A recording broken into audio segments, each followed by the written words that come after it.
Hey YouTubers, this is my redcat Gen 7. I recently burned out the steering servo. Um, I had this truck almost a year, so ready to run. Servo that come with it. That's decent, I guess. It comes with the hex fly, 15 kilogram steel gear servo. It still works. It's kind of all over the place. The gears haven't stripped. I think it's more maybe an electrical issue, maybe with the circuit board inside. Maybe it got wet.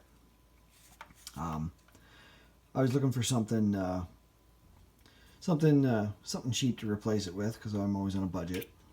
I've seen lots of reviews on these particular servos that I have installed here.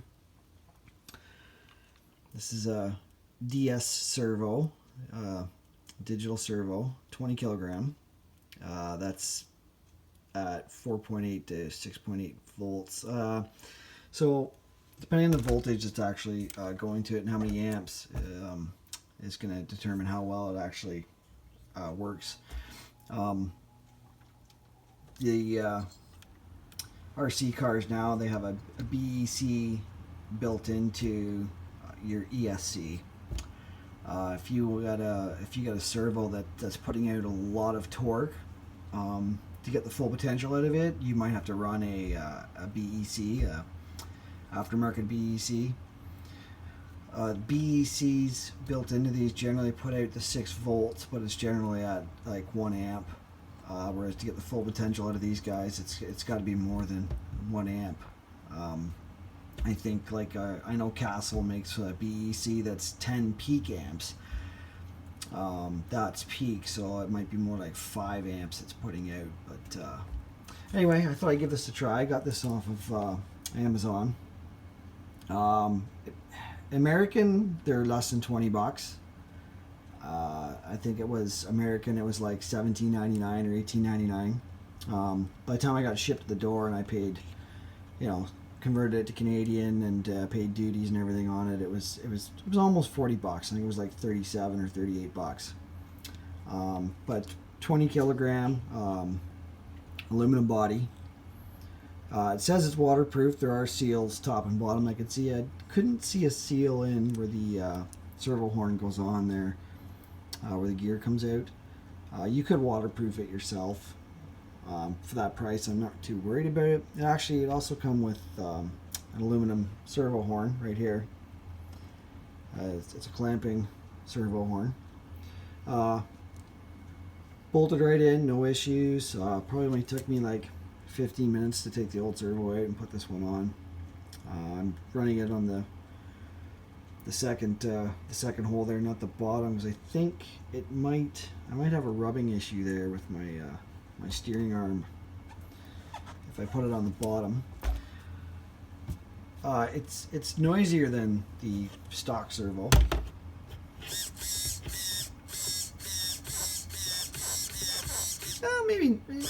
Maybe not much noisier.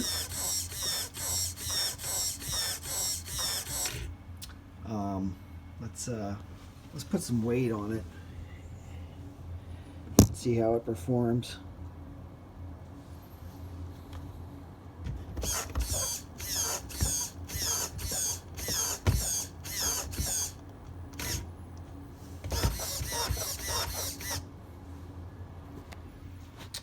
I'd say that was pretty good. I was putting quite a bit of pressure on that, and dry steering without the wheels moving, it makes it harder to turn. You can hear the tires gripping there, and I was still getting full radius. It slowed it down a little bit, but yeah, it's obviously it's not a fast servo. It's not real fast. If you were to run a BEC with it, you would get some more speed out of it, some more torque out of it. But for a rock crawler, you don't need a ton of speed. Anyway, I thought I'd try it out instead of spending $80 on a decent crawler servo or more. I figured I'd give one of these a shot. I don't get out a whole lot. I seem to be getting busier and busier, so I didn't want to spend a ton of money for it to just sit. So there's lots of reviews on these servos, some good, some bad. From what I've seen, most reviews on it are as far as a rock crawler application, they're good reviews. Anybody who's running Traxxas with the TSM, I heard you have issues. You got to turn the TSM off, or it makes the servo go all squirrely. I imagine that'd be same if you had a low C, because I think they have like a AVC or HVC or something, some type of anti-skid skid deal on them as well. But for run-of-the-mill rock crawlers, I haven't heard any complaints about them. Some of the reviews on Amazon itself had some, dead on arrivals, and there was some guys that gave them some bad reviews, but most of them were good. So I'll try it out, see how it pans out for me. Anyway, this is the first thing I've actually ever had to replace on this redcat. Everything else on this is stock electronics still. I haven't snapped anything, I haven't broke anything other than the Hexfly steering servo.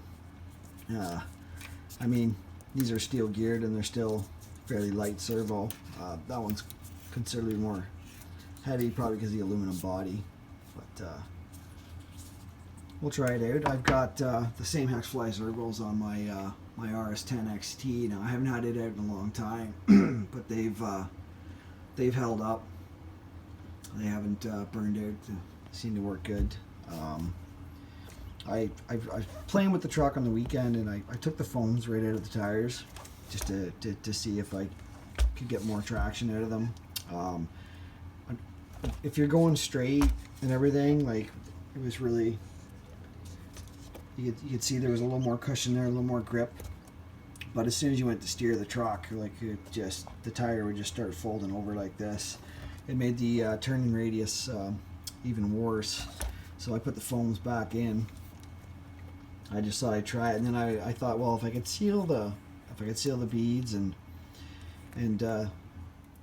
seal the vent holes that are in the rims on these, maybe just run them with some actual air in them. And so I tried that out, and it worked to an extent, but if it sat, I took the vehicle and I sat it down and let it sit for a while just to see, and when I come back, it had I rolled it over and it had a divot, and because it was somewhat sealed to let enough air out that it divoted, and it would stay divoted like this, and the air wouldn't go back in to really let it expand back out to the shape of the tire. So I kiboshed that idea.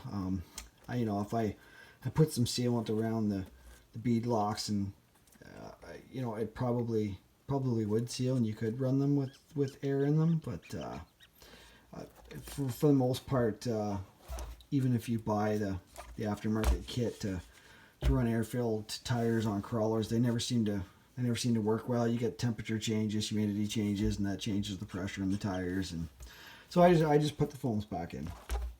But anyway, we'll run this servo, and so far so good. It seems to work all right. I'll maybe get out, see if I can get out and get some crawling done, and let you know after whether or not it's in fact any better than the Hexflies that come on here, the 15 kilograms.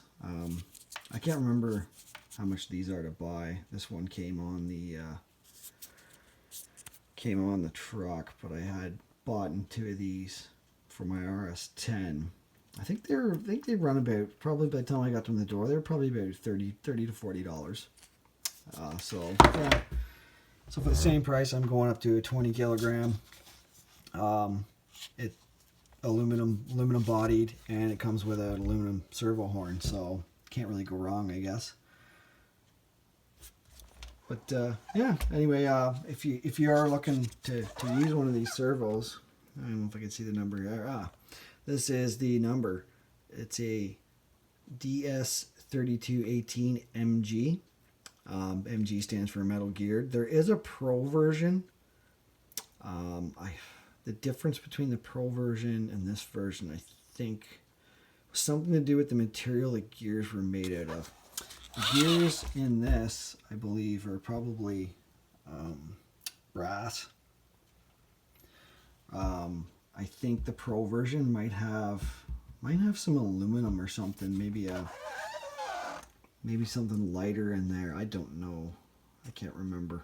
But yeah. Anyway, if you're looking to try one of these servos out, that's the number. They sell them on Amazon. I'm sure they sell them on eBay. They come in very basic packaging, just like a Ziploc bag. Probably keeps the cost down. Made in China. All right. Well, hope you enjoyed this video. And if you're looking for a crawler servo, that a cheap one anyway, these might be worth a try. I'll play around with it some, and I'll let you know how I make out in a later video. Everybody, have a good evening.